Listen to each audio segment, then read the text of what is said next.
back to my favorite pastime, microscopy. Today I have this sample which I collected from a cow shed tank, primarily of algae, most of which has sedimented. There you see, and I have just put in a drop of this sample on this slide here.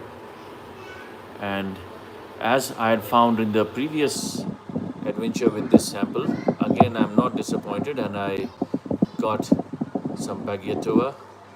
Here you will see they are pretty unique organisms. I'll focus on them. Here we are. So these are segmented bacteria, filamentous. The magnification is around say 40x of objective, and this is 20 times, so around some 500 to 600 times magnified. You see two filaments, a thicker and a thinner one. These both are bacteria and they are extremely long, and that's why it's so conspicuous to see. You can make an idea about its movement. It moves like a train, straight. Sometimes it bends, but mostly it just moves in one direction. And there are some more. This is a smaller one that you see, it's moving downside.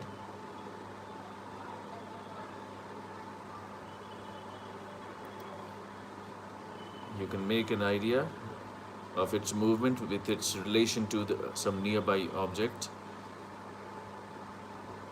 And that diatom itself is moving along.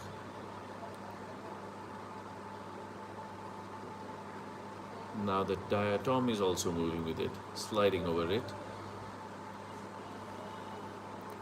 So these are like extremely long filamentous bacteria, and these ones are Bagiatoa species. These are sulfur loving bacteria, and no doubt that you find them in water with cow sheds nearby because of the sulfur possibility. There you see it, fragmented. You can see small sections. Let me zoom in a bit more.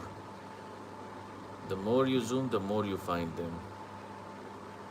Thin ones, thick ones.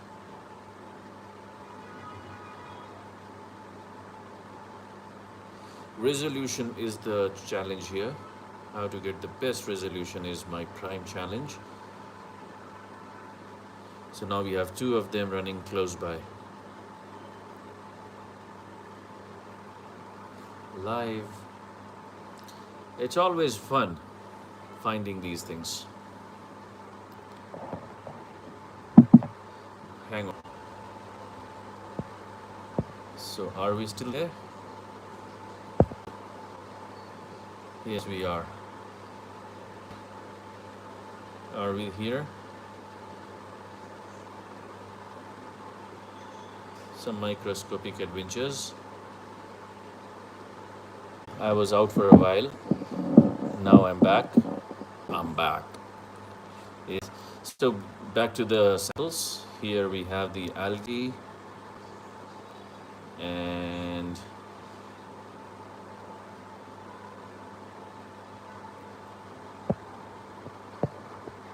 we were looking at some Bagiatoa.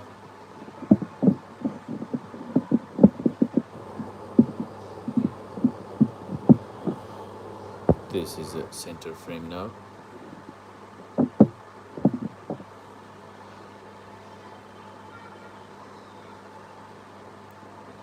Okay, we go back to the bacteria. Here we see another one, a big filamentous Bagiatoa species, a sulfur-loving bacteria. You see that bluish tinge in its color? That's attributable to the cyan of it. We have some, you can see the movement pretty fast, though blurred out because the space is too big for it.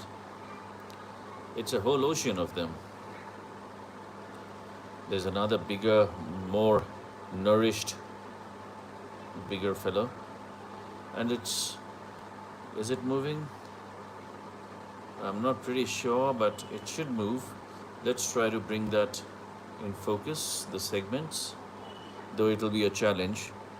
All right, so it is moving. It's becoming pretty apparent now. You can see the slight movement in the typical and the apical part. A very slow, steady, continuous ship like sailing through across the slide. Okay, so we've already had a little understanding of this bacteria. Again, I'll say this is from a water sample that I gathered today morning from a cow shed. Let's try to get this fellow in focus, though it'll be difficult because the resolution is a limiting factor. Let me try to get one way out, something with some optics. Let me try to increase the contrast. Even that's not working pretty well. There are some smaller creatures around.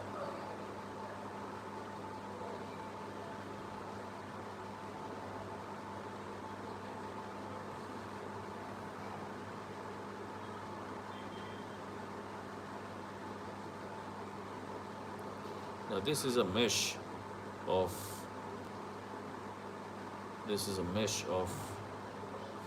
the algae.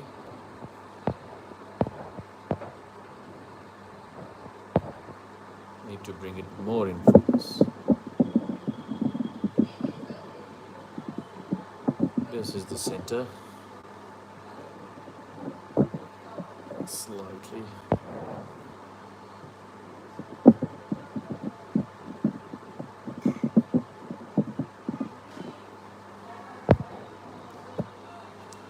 We are at around 500 magnification, and we can make out the color. If I remove the blue filter, let's see what comes out. I'm removing the filter. Okay, with the filter removed, we see that the color scheme changes a lot. The color scheme changes, and the filaments, there's a vorticella in the lower left flank, this round bulbous structure. It's better to go back with the blue filter. I'm putting it back. Let me bring that vorticella in focus.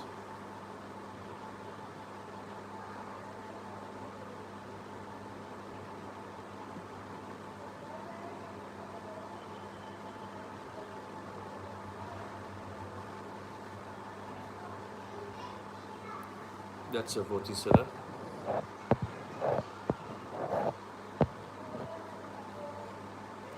This is a unicellular organism.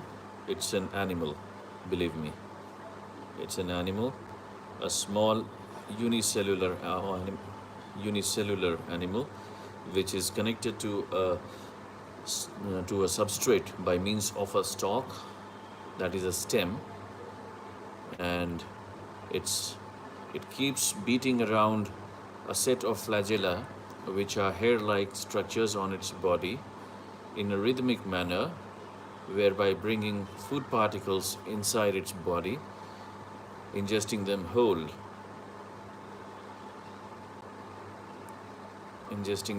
and at times osmoregulating, releasing some water, excess water which had been collected in the body. So that a vorticella, we go back and try to find some Bagiatoas. There is one right above here.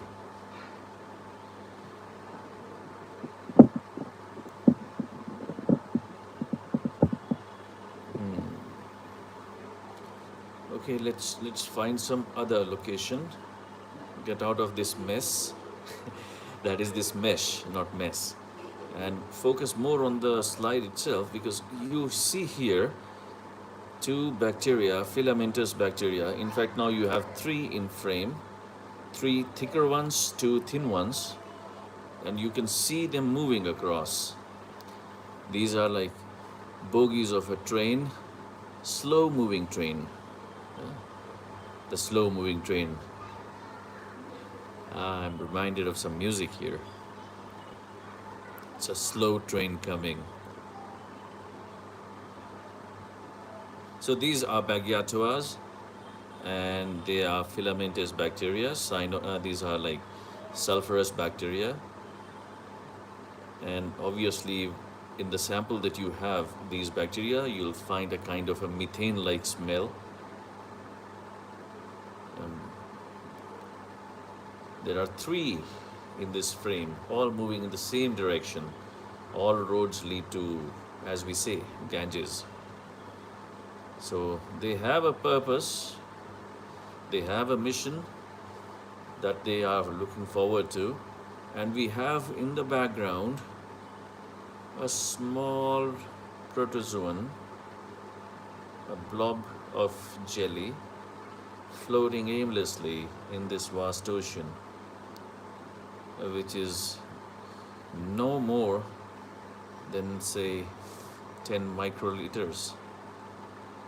But that's adequate for them for a while. So where are they going? If we try to find, they are moving aimlessly, obviously. They have no purpose as such. They don't have to go for a specific location. There we see three of them.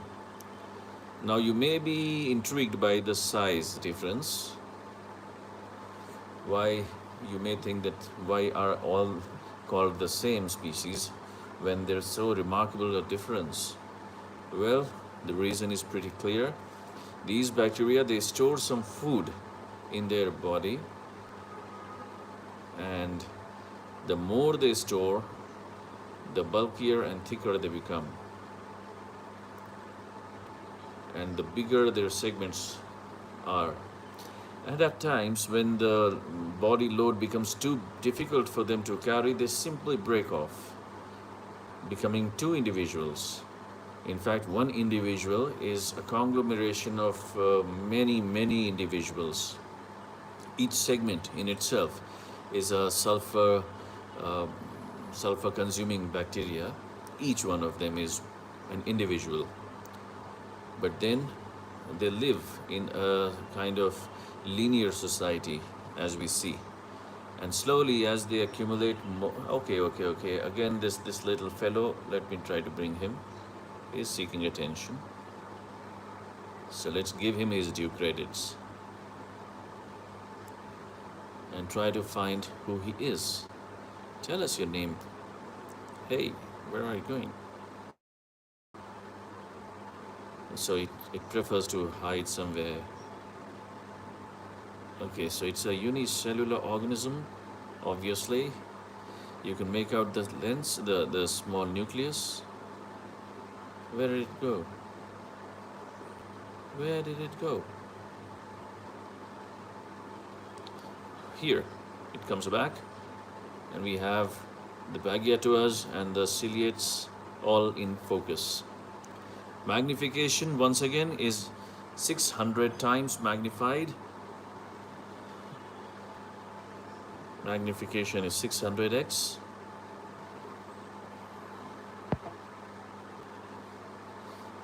All right, that'll be all for today. Won't take much of your time. It's a Sunday. Enjoy your day. Bye for now.